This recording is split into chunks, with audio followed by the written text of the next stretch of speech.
আমরা কি ভয়ঙ্কর রাজ্যে বাস করছি। শুধু দেখো আমরা কি ভয়ঙ্কর রাজ্যে বাস করছি। আমাদের যদি আমরা না আওয়াজ তুলি, আগামী দিনে আমাদের ঘরে ঘরেও এইসব প্রবলেমগুলো পৌঁছে যাবে।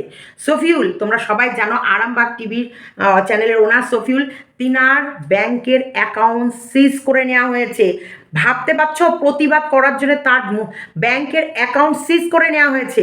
এখন প্রত্যেককে বলবো, এই গ্রাহক তোমরা জাগো। আর সফিউলদার অ্যাকাউন্ট যখন ব্যাংকের অ্যাকাউন্ট যেভাবে সিজ করে নিয়েছে, প্রত্যেককে বলবো তারা তাদের ব্যাংকের অ্যাকাউন্ট থেকে টাকা পয়সা সব সরিয়ে ফেলো। জানি না কখন এই যে যারা বড় এই যে শ্রদ্ধাশীল শ্রদ্ধাশীল দা, তারপরে এইদিকে সঙ্গে অদ্রিজা, এদের ওপর কঠোর নজর পড়েছে। এই সফিউল, এদের দিকে প্রচুর কঠোর নজর পড়েছে আমাদের সরকারের, রাজ্য সরকারের প্রতিনিধিদের। কারণ যে কোনো কারণে এই সব মানুষগুলোকে হেনস্থা করছে। আমি ওনার নামটা একটু ভুলে যাই, প্লিজ সরি। তোমার হচ্ছে প্রিয় বন্ধু মিডিয়া ইনার চ্যানেলকেও দুদিন আগে ইনাকেও প্রচুর পরিমাণে হ্যারেস করেছে, প্রচণ্ড পরিমাণে। তারপরে অদ্রিজার বাড়িতেও চিঠি নোটিশ পাঠানো হয়েছে।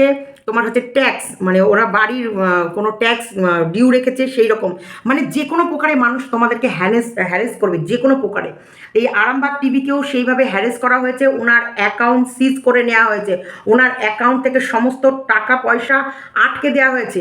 দেখো, ক্রেতা সুরক্ষা আইনে উনি নিশ্চয়ই যাবে এবং ওখানে ক্লেম করবে, কারণ ওনার কি অপরাধ, উনি লিগালভাবে টাকা রোজগার করেছে, এটা ইনলিগাল নয়। বা এখানটায় এমন কোনো উনি 2 নম্বরই কাজ করেননি। ওনার সমস্ত ব্যাংকের অ্যাকাউন্ট ডিটেলস উনি সেগুলোকে নিয়ে হাইকোর্টে আসবে সোমবারে এবং হাইকোর্টে জমা দেবে। দেখো, এখন হাইকোর্টও এই ব্যাপারে যথেষ্ট সক্রিয়, কারণ এক স্টুডেন্টকে ফাঁসানোর জন্য যা যা করেছিল, তিনার কিন্তু ভূমিকা অনেক অনেক মানে রাজ্য সরকারের ইয়েতেই ছিল, মানে পক্ষে নয়, সাধারণ মানুষের পক্ষেই ছিল। কারণ অযথা মানুষকে হ্যারেস করা যাবে না। যদি কোনো অন্যায় থাকে, যদি কোনো উনি সেরকম অন্যায় কাজ করে, তার প্রমাণ দেখিয়ে প্রমাণ দাও, তারপর ওকে সেই শাস্তি দেওয়ার ব্যবস্থা করো। কিন্তু অযথা কোনো মানুষকে হ্যারেস এইভাবে করা যাবে না। তাই সইফুলদার নিশ্চয়ই হাইকোর্টেও যাবে বলেছে এবং ক্রেতা সুরক্ষা আইনেও সে যাবে। সে সেখানে গিয়েও কমপ্লেন করবে যে তার মানে কোনো প্রমাণ ছাড়াই বা তাকে একবার নক না করে তার অ্যাকাউন্ট কি করে সিজ করে দেওয়া হয়, কি কারণ, কোনো কারণ তো তাকে জানাতে হবে, কোনো কারণ তো দেখাতে হবে। তাকে কারণ দেখানোর জন্য কি বলছে, থানায় মানে ইয়েতে যেতে, সাইবার ক্রাইমে যেতে। সাইবার ক্রাইমে গেলেই তো এনাদেরকে আরও ফাঁসিয়ে দেবে। সেই কারণে এরা সাইবার ক্রাইমে যাবে না, সোজা যাবে কোর্ট, মানে কোর্টে গিয়ে সেইখান থেকেই ওখানেই অ্যাপিল করবে, ওখান থেকেই যা হবে। তারপরে ক্রেতা সুরক্ষা আইন আছে, সব আছে। তাই ভয় পাওয়ার কিছু নেই। কিন্তু এই যে হ্যারেসমেন্ট, এটা তো হচ্ছে। তাহলে দেখো আমরা কোন রাজ্যে বসবাস করছি, কোথায় একটা মেয়ে বিচার পায়নি, সেই মেয়েটাকে কি করে মারা হলো, কে মারলো, সেখানকার সিসিটিভি ফুটেজ সেটা সংরক্ষণ করে রাখতে পারিনি। তার ওপরে সারা রাতে যে অত্যাচার হয়েছে, কে করেছে, কোথা থেকে এলো, বহিরাগতরা কি করে ঢুকছে হসপিটালে, বহিরাগতরা কি করে বেরোচ্ছে, সেখানকার স্টাফদের কোনো অধিকার নেই।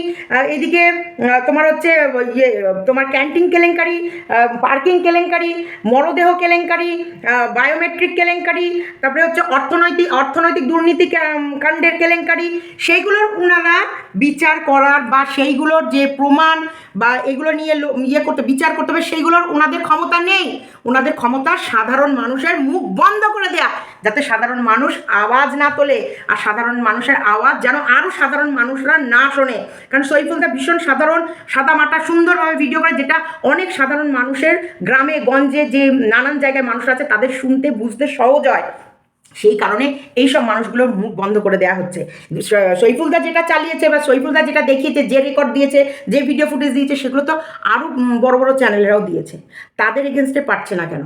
এই ধরতে গেলে এই সাধারণ মানুষগুলোকে ধরতে হবে। তো সাধারণ মানুষ আর সাধারণ নেই, সাধারণ মানুষ এখন এক হয়ে গেছে, পারবে না এনার মুখ বন্ধ করতে। তাই স্কিপ করো না, পুরো ভিডিওটা দেখো। একটা মানুষকে কতটা হ্যারেস করছে, সাধারণ জনগণকে বাঁচতেই দেবে না। এদের প্ল্যানই হচ্ছে এদের দুর্নীতি কাণ্ড আমাদের উপর চাপিয়ে দেবে, আর এরা নোংরামি করে যাবে, দুর্নীতি করে যাবে, সেগুলো আমাদের মেনে নিতে হবে। আমরাও থামবো না। তিলোত্তমার বিচার চাই। কেন সেই রাতে তিলোত্তমার সঠিকভাবে সুরক্ষা পায়নি?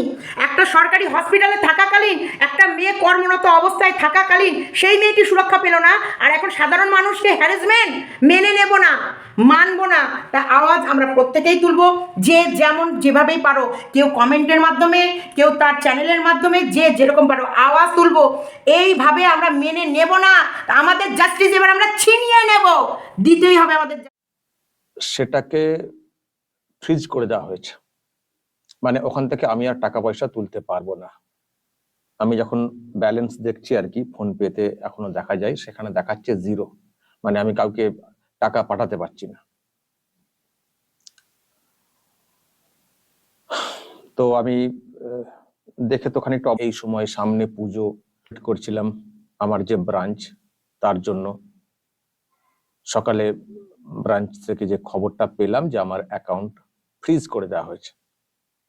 কি কারণ যেটা জানতে পারলাম দর্শক, সেটা হচ্ছে যে কামারকুণ্ডু সাইবার পিএস, কামারকুণ্ডু, হুগলির কামারকুণ্ডু সাইবার থানা, তারা নাকি ব্যাংকে কোনো অভিযোগ করেছে যে এর টাকা পয়সার মধ্যে কিছু গোলমাল আছে আর কি, মানে বিরাট আমি হাওয়ালা করি এরকম একটা ভাবনা আর কি।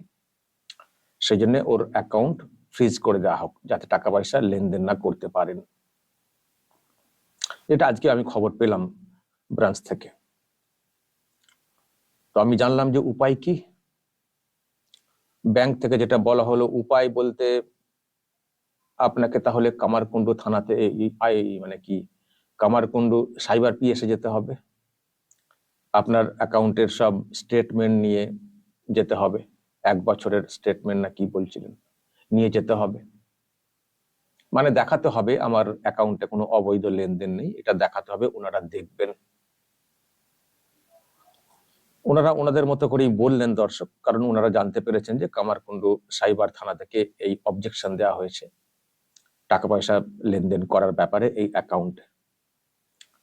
মানে ব্রাঞ্চ জানতো না বিষয়টা, ব্রাঞ্চের উপরে এলএইচও আছে না, মানে ব্যাংকের, এসবিআই এর, সেখান থেকে ফ্রিজ করে দেওয়া হয়েছে, ব্রাঞ্চও জানতো না।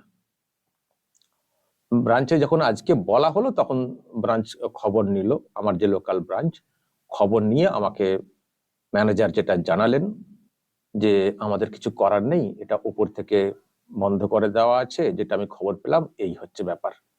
কামারকুণ্ডু ওখান থেকে সাইবার থানা থেকে কিছু একটা সমস্যা বলা হয়েছে, সেই জন্য ফলে আমরা এখান থেকে কিছু করতে পারবো না। মানে এখন ওই সাইবার থানাতে যেতে হবে আর কি, আমাকে ডকুমেন্ট নিয়ে ইত্যাদি নিয়ে। তো আমি ভাবছিলাম যে কি করব। আমরা তো থানাতে সহজে যাই না, কারণ থানা যেভাবে কাজ করে, ও তো আইন মেনে কাজ করে না, কালীঘাটের নির্দেশ মেনে কাজ করে।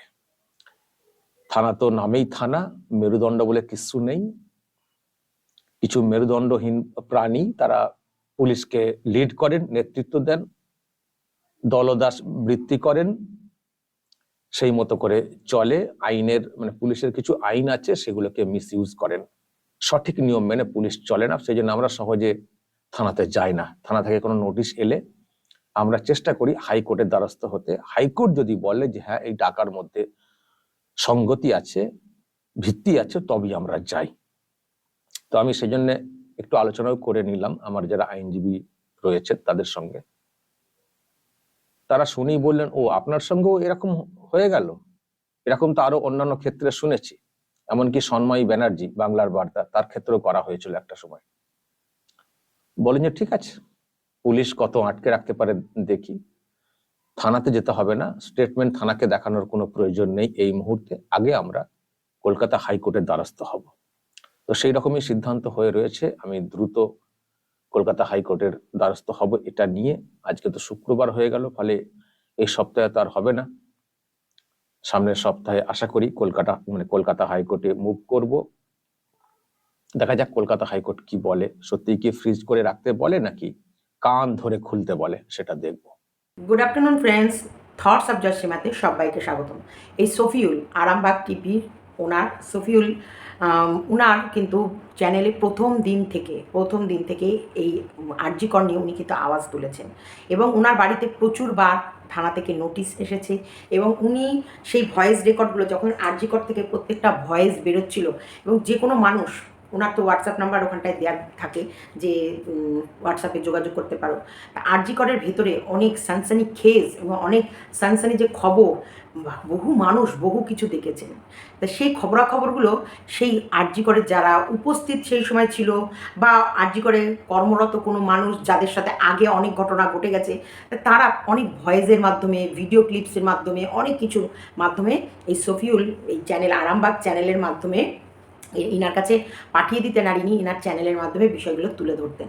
এই প্রথম দিন থেকেই কিন্তু আমাদের রাজ্য সরকারের চোখে ইনি আটকে গেছেন এবং প্রথম দিকে যারা যারা এইসব বিষয়গুলো নিয়ে তুলে ধরেছে তাদেরকে বাড়িতে নোটিশ পাঠানো, থ্রেট দেয়া, ভয় দেখানো এবং হ্যারেস করার প্রত্যেকটা জায়গা আমাদের রাজ্য সরকার থেকে অ্যাপ্লাই করা হয়েছে।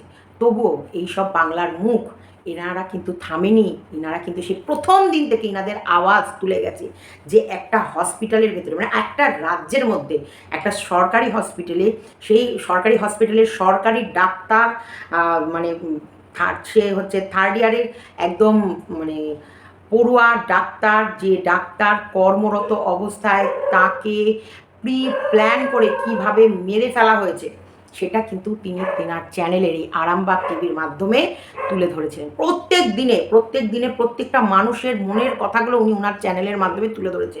অনেক মানুষ ভয়ে সামনে আসেনি, প্রথম দিকে অনেক মানুষ সামনে এসে বলতে ভয় পেয়েছে, তাই গোপনভাবে ওনাকে যে যেরকম জানিয়েছে সবই কিন্তু উনি viral video, viral audio, viral video clips শুধু ওনার চ্যানেলে চলেনি, বড় বড় রিপোর্টারদের চ্যানেলে চলেছে, ছোট বড় প্রত্যেকের চ্যানেলে ভয়েস, ভিডিও ক্লিপস এবং ওই আরজি করের ভেতরে কি কি দুর্নীতি চলেছে সে সমস্ত কথোপকথনগুলো যা যা কেউ লেখার মাধ্যমে তুলে দিয়েছে, কেউ ভয়েসের মাধ্যমে তুলে দিয়েছে, কেউ পুরনো কল রেকর্ডের মাধ্যমে তুলে দিয়েছে, যে যেরকম তুলে দিয়েছে উনি কিন্তু মানুষের প্রতিনিধি হয়ে উনি কিন্তু ওনার বক্তব্যগুলো পেশ করেছিল ওনার চ্যানেলের মাধ্যমে।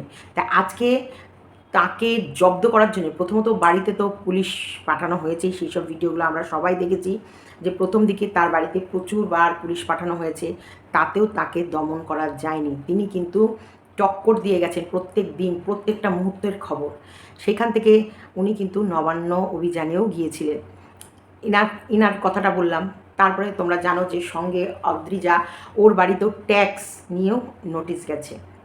তারপরে আমি কিছুদিন আগে তোমাদের দেখালাম তোমার হচ্ছে প্রিয় বন্ধু মিডিয়া, সেই ওই দাদার বাড়িতে হামলা করা এবং পুলিশ দিয়ে পুরো ওনার ফ্ল্যাটটাকে ঘিরে ফেলা, ওনার বাড়ি থেকে প্রায় 5টা না 6টা ফোন সিজ করা উইথ ডিভাইস, মানে সিসিটিভি ক্যামেরার সেই ফুটেজগুলো নিয়ে চলে যাওয়া, যেখানটায় উনি বলছেন যে এই সিসিটিভি ক্যামেরা আমাদের ঘরের বেডরুমে সব জায়গায় আছে।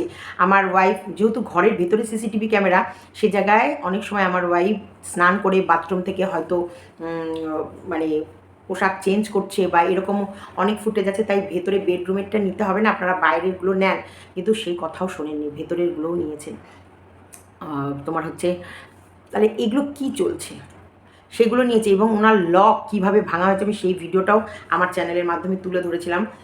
একটা মানে চ্যানেলকে শেষ করে দেওয়ার জন্যে, এই মানুষের মুখ বন্ধ করার জন্যে তাদের কর্মসংস্থানগুলোকে কেড়ে নেওয়া হচ্ছে, কারণ এটা তাদের কর্ম, প্রত্যেকটা মানুষের আওয়াজ তোলা, এটা তাদের চ্যানেলের মাধ্যমে প্রত্যেকটা জনতাকে জাগরণ করা তাদের কর্মের মধ্যে। তারা এটাকে পেশা করেছে যে না, মানুষকে বোকা হয়ে থাকতে দেব না, মানুষকে সজাগ করব, মানুষের জাগার অধিকার আছে, মানুষের আমরা স্বাধীন ভারতের স্বাধীন নাগরিক, আমাদের প্রোটেস্ট করার অধিকার আছে, আমাদের মুখ দিয়ে বলার অধিকার আছে।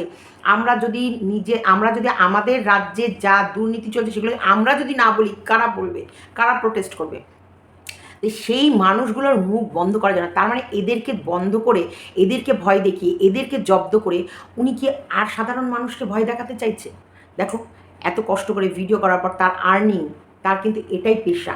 তার আর্নিং কি? তার অ্যাকাউন্টে যায়, সেই অ্যাকাউন্টকে সিজ করে দিয়েছে। শফিউল দা তো নিশ্চয়ই বললো, তোমরা শুনেছো, প্রথম দিকে আমি দিলাম তার অ্যাকাউন্ট, SBIয়ের অ্যাকাউন্ট সিজ করে দিয়েছে। তিনি রাতেরবেলায় বুঝতে পারছেন না, তখন উনি পরে সকালবেলায় ব্রাঞ্চে গেছে, ব্রাঞ্চও জানে না যে ওনার অ্যাকাউন্ট সিজ হয়ে গেছে। উনি যখন গিয়ে অ্যাকাউন্টটা নিয়ে গিয়ে দেখাচ্ছে, বলছে, জানাচ্ছে, তখন ওনাকে কী করেছে, বলছে তাহলে হেড অফিসে ফোন করে। হেড অফিস থেকে জানানো যাচ্ছে যে অমুক CBI ক্রাইম ব্রাঞ্চ, CBI বলছি ক্রাইম ব্রাঞ্চ মানে ওটাকে হচ্ছে তোমার কি বলে জানো, আমি আবার সাইবার ক্রাইম, মানে আমার একটুখানি ভুলে যাওয়া মানে ইয়ে আছে। সাইবার ক্রাইম অফিস থেকে ওনার নামে কোনো কমপ্লেন জমা পড়েছে যে উনি অর্থ দুর্নীতি করেন। যারা অর্থ দুর্নীতি করছে, যাদের অ্যাকাউন্টে লক্ষ লক্ষ টাকার লেনদেন হচ্ছে, তাদের প্রতি আমাদের সরকারের নজর নেই। কিন্তু এই সফিউল কত ইনকাম করতে পারে এই চ্যানেলের মাধ্যমে। ধরো এখন ইদানিং হয়তো এই আরজি কর নিয়ে ওনার ভিউজগুলো হাই গেছে, হয়তো ইদানিং ওনার অ্যাকাউন্টে একটু মোটা অঙ্কের টাকা ঢুকতে পারে। তার আগে তো সাধারণ মানুষ যেরকম, সবার যেরকম ইনকাম হয় ওনারও ওরকমই হয়তো মাস গেলে সেরকমই ইনকাম হয়ে যায়। তাহলে আর যারা এই অর্থ কেলেঙ্কারি মামলায় জড়িত আছে, যারা টেন্ডার কেলেঙ্কারি, পার্কিং কেলেঙ্কারি, মরদেহ কেলেঙ্কারি, লাশের শরীরের বডি পার্টসের প্রত্যেকটা ওই মানে কি বলে, প্রত্যেকটা অঙ্গ প্রত্যঙ্গর কেলেঙ্কারি, বায়োমেট্রিক মানে বাতিল করা নোংরা সেই কর্মকাণ্ডের কেলেঙ্কারি, সেগুলোর বিচার, সেগুলো যারা করেছে তাদেরকে বাঁচানোর জন্যে বড় বড় উকিল হায়ার করা হয়েছে। সব থেকে কপিল সিব্বল মানে সব থেকে নামি দামি উকিলগুলো হায়ার করা হয়েছে, যাতে যারা এই নোংরা এই দুর্নীতি করেছে তাদেরকে বাঁচানোর জন্য, আর যারা এই দুর্নীতি করেছে তাদের খবরটাকে সামনে এনে দিচ্ছে, তাদের মুখ বন্ধ করার জন্য তাদের অ্যাকাউন্ট সিজ করে দেওয়া হচ্ছে। কি হচ্ছেটা কি? আমরা আছি কোন রাজ্যে? আমাদের কি দেখব? তোমাদের কিন্তু আমি বারবার মনে করাচ্ছি, সন্দেশখালি প্রত্যেকটা পাড়ায় হতে চলেছে। ইয়েস, এই তোমাদের ঘরে প্রত্যেকটা মা বোনকে খুব শীঘ্রই তুলে নিয়ে যেতে চলেছে। খুব শীঘ্রই তোমাদের ঘরের প্রত্যেকটা বাড়ি, পাড়ার এরিয়ার মুখে মোড়ে মোড়ে বা প্রত্যেকটা পাড়ার একটা না একটা ক্লাবে থাকে। কি বসো ওখানে, একটা না একটা ক্লাব থাকেই। সেই ক্লাবগুলোকে টাকা দিয়ে মদ গেঁজা এবং প্রত্যেকটা নেশাগ্রস্ত প্রসাধনী দিয়ে ওদেরকে এমন উন্মুক্ত করে উন্মাদ করে রাখবে, আগামী দিনে তোমাদের বাড়িতে ঢুকে ঢুকে বের করে নিয়ে যাবে সবাইকে। তাই আওয়াজ এখন থেকেই তুলো, প্রতিবাদ এখন থেকেই করো, মুখ বন্ধ করে থেকো না, মুখ বন্ধ করে রেখো না প্লিজ। এই যে ছাত্ররা যে এতদিন আন্দোলন করলো, ছাত্ররাও তারা কিন্তু তাদের অধিকার কিছু অংশ হলেও ফেরত পেয়েছে বলে তারা কিন্তু 100% ইয়ে তুলে দেয়নি। তোমার হচ্ছে যেটাকে বলা হয় তাদের অনশন বা ওই ধর্না তুলে দেয়নি। তারা যখনই দেখবে যে না, তাদের ওপর সত্যি আবারও অত্যাচার শুরু করা হয়েছে বা তাদের সিকিউরিটি নিয়ে কোনো রকমের সরকারের তরফ থেকে হেলদোল নেই বা তাদের সিকিউরিটিতে আবারও ব্যাঘাত ঘটছে, তখন তারা আবারও ধর্নায় আসবে। ধর্নাতে তারা আছে, থাকবে। কারণ যতক্ষণ না তিলোত্তমার বিচার না হচ্ছে ততক্ষণ কেউ কেউ কোনো জায়গা থেকে সরবে না। কারণ আমাদের মেন উদ্দেশ্যই হচ্ছে তিলোত্তমার বিচার। একটা মেয়েকে তার কর্মের জায়গায় শেষ করে দেওয়া হয়েছে, আর তাকে শেষ করার প্ল্যানটা বহু আগে করা হয়েছে, বহু আগে। কারণ একটা প্ল্যান অনুযায়ী মেয়েটাকে যেভাবে শেষ করা হয়েছে, এটা অদ্ভুতভাবে, মানে এটা ভাবা যাবে না যে একটা মেয়েকে মারার জন্য এত বড় বড় নেতারা, এত বড় বড় আধিকারিকরা, এত বড় বড় পাওয়ারফুল মানুষরা ওই একটা মেয়েকে মারার জন্য এত বড় প্ল্যান করেছিল। দেখো, মেয়েটা জানতেও না সে সেদিন স্কুটি চালিয়ে তার বাবা মাকে টাটা বাই বাই করে সে কর্মের জায়গায় যাচ্ছে, সেখান থেকে সে আর ফিরবে না। আর তারা কিন্তু ওত পেতে বসে আছে, তুই শুধু আয়, আজকেই তোর এখানে শেষ রাত, তুই শুধু আয়। ও সারাদিন ও যখন অনলাইনে অর্ডার করে খাবার খাচ্ছে, তখনও ও জানে না এটাই ওর শেষ খাবার খাওয়া, এরপর হয়তো আর ও পৃথিবীর আলোই দেখবে না।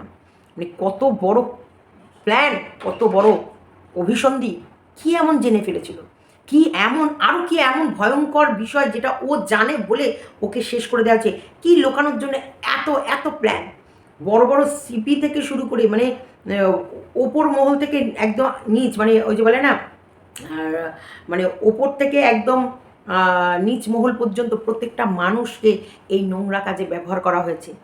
কেন? কি এমন ইয়ে ছিল? তারপরে আমাদের চোখের আড়ালে আমাদের সামনে একরকম দেখানো হচ্ছে, এই খোলস পরা মানুষগুলো দেখতে একরকম, কিন্তু এদের মনের ভেতরে আছে আর এক রকম অভিসন্ধি। একটা সাধারণ রিপোর্টার, উনি রিপোর্টিংয়ের থেকে উনি সাধারণ কথাগুলো খুব সুন্দর সাধারণভাবে সাধারণ মানুষের কাছে তোলে, যেটা অনেক মানুষ আছে ওনার কথাগুলো সহজে বুঝতে পারে। এইভাবে একটা মানুষ এইভাবে কারোর মুখ বন্ধ করা যাবে না। পেরেছে তোমার প্রিয় বন্ধু মিডিয়া ওই দাদার বক্তব্য পেশ করাতে, বন্ধ করতে পেরেছে। উনি কিন্তু ওনার বক্তব্য রাখছে। ওনাকে হ্যারেস করার জন্য নানান থানা থেকে ওনাকে নোটিশ পাঠানো হচ্ছে, নানান এরিয়ার নানান থানা থেকে। উনি কিন্তু থেমে নেই। তারা তোমাদের মানে কি বলবো, কি বলবো।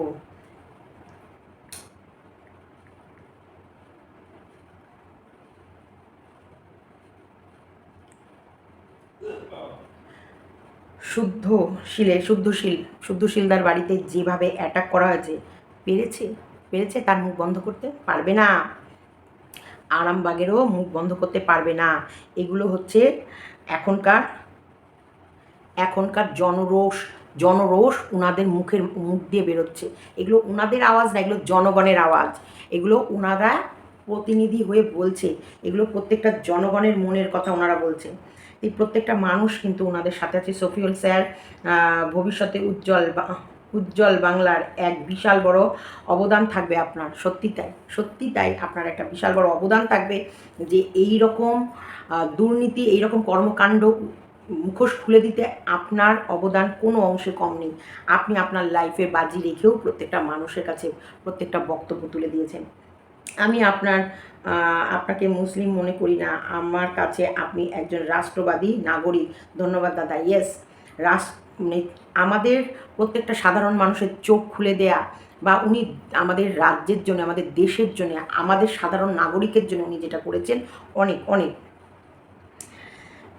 রাজ্যের বর্তমান ক্ষেত্রে আরামবাগ ও শফিউল বাবুর অবদান খুবই গুরুত্বপূর্ণ। শফিউলদা পশ্চিমবঙ্গ নয়, কোটি মানুষের মধ্যে, সৎ মানুষের মধ্যে 1 থেকে 5-এর মধ্যে আপনি আমার কাছে। ধন্যবাদ। একদম তাই, সত্যি তাই। 1 থেকে 5-এর মধ্যেই উনি। সাবাস শফিউল ভাই, সাবাস, আপনি যথেষ্ট সাহসী। আপনি একদম সঠিক কথা বলেছেন। আপনি সব পথচারী কুকুরদের ডেকে লিভার নামে খাওয়ান। কি অবস্থা! কংগ্রাচুলেশনস দাদা, আপনার সাহস দেখে আরও এগিয়ে যান। উফ, কীভাবে পেছনে লেগেছে ওর! সত্যি কতটা ভয় পাচ্ছে প্রতি স্টেপে। সত্য কথাটা কতটা ভয়ঙ্কর, যে যার এগেনস্টে বলছে সে কতটা ভয় পাচ্ছে। সত্যি তাই। কোর্টের অ্যাটাচমেন্ট অর্ডার ছাড়া এভাবে অ্যাকাউন্ট ফ্রিজ ব্যাংক করতে পারে না। আপনি এরপরে ক্রেতা সুরক্ষা অফিসে গিয়ে কমপ্লেন করুন ব্যাংকের বিরুদ্ধে। এটা সম্পূর্ণ বেআইনি। ওয়াও ওয়াও, দারুণ একটা কমেন্ট। এই যে কোর্টের অ্যাটাচমেন্ট ছাড়া, মানে কোর্টের অর্ডার ছাড়া কখনোই কারোর অ্যাকাউন্ট সিজ করতে পারে না। তাকে কথা, আপনি এরপর ক্রেতা সুরক্ষা অফিসে গিয়ে কমপ্লেন করুন ব্যাংকের বিরুদ্ধে। এটা সম্পূর্ণ বেআইনি। সত্যি একদম সঠিক জবাব। কিন্তু ওই এর ভাইপো এতই বেহায়া। সত্যি এইরকম করে জোর করে কোনো কিছু দখলদারি নেওয়া যায়? জোর করে কোনো কিছু দখল করে বসে থাকা যায়? কি জোর করে যেমন মানুষের ভালোবাসা পাওয়া যায় না, জোর করে তেমন গদিকে ধরেও রাখা যায় না। দেখো, 34 বছরও কেউ আমাদের রাজ্য শাসন করেছে, তাকেও একটা সময় ছাড়তে হয়েছে। তাই তারা তো তাও এতদিন করলো, আপনার রদবদলতে এত দ্রুত, এটা খারাপ লাগছে। কারণ আমরা সাধারণ মানুষরাই কিন্তু ভালোবেসে বিশ্বাস করে ওই জায়গাটা আপনাকে দেওয়া হয়েছিল। তো এই সাধারণ মানুষের ভালোবাসার বিশ্বাসের মান আপনি রাখতে পারলেন না। কারণ এই রকমভাবে জনতার মুখ বন্ধ করে দেওয়া যায় না। আর আপনি যেভাবে জনতার মুখ বন্ধ করতে চাইছেন, আরও মানুষ চিৎকার করবে, আরও মানুষ আওয়াজ তুলবে, আরও মানুষ ছোট চারাগাছ চারিদিক থেকে গজে উঠবে। পারবেন না কারোর মুখ বন্ধ করে রাখতে, পারবেন না কারোর মুখ আটকাতে। শফিউল প্রত্যেকটা মুহূর্তে মানে ডাটের সাথে লড়াই করেছে, কারণ তিনি কোনো অন্যায় করেনি এবং সত্য কথাটা সত্যের মতো করে তুলে ধরেছে। সাধারণ মানুষ সাধারণভাবে ভিডিও করেছে এবং সাধারণ মানুষই তার কাছে এই খবরগুলো পৌঁছেছে। তিনি কিন্তু প্রত্যেককে বলেও দিয়েছে, আমার কাছে এইটা খবর এলো, সেটাই আমি আপনাদের দেখাচ্ছি, আপনি সত্যতা যাচাই করে নেবেন। শুধু শফিউলদা তো এই ভিডিওগুলো দেখায়নি, তার সাথে প্রত্যেকটা চ্যানেলে ওই ভিডিওগুলো দেওয়া হয়েছে।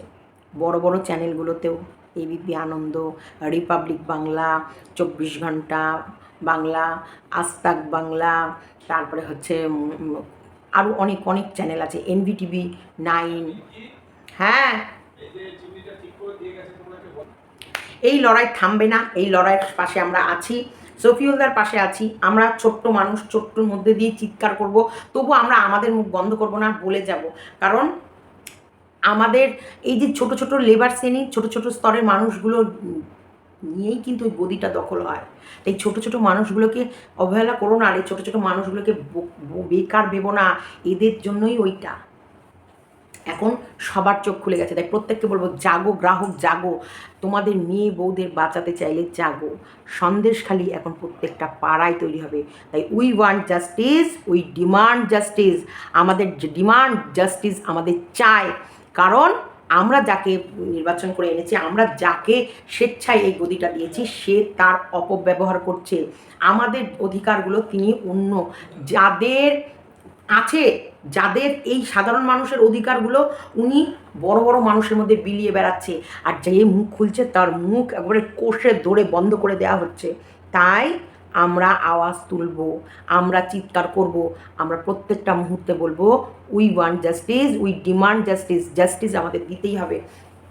আমরা কাউকে ভয় পাই না, আমরা কাউকে ডরি না, কারণ আমরাই তৈরি করেছি এই সিস্টেম, আর আমরাই ভাঙবো এই সিস্টেম।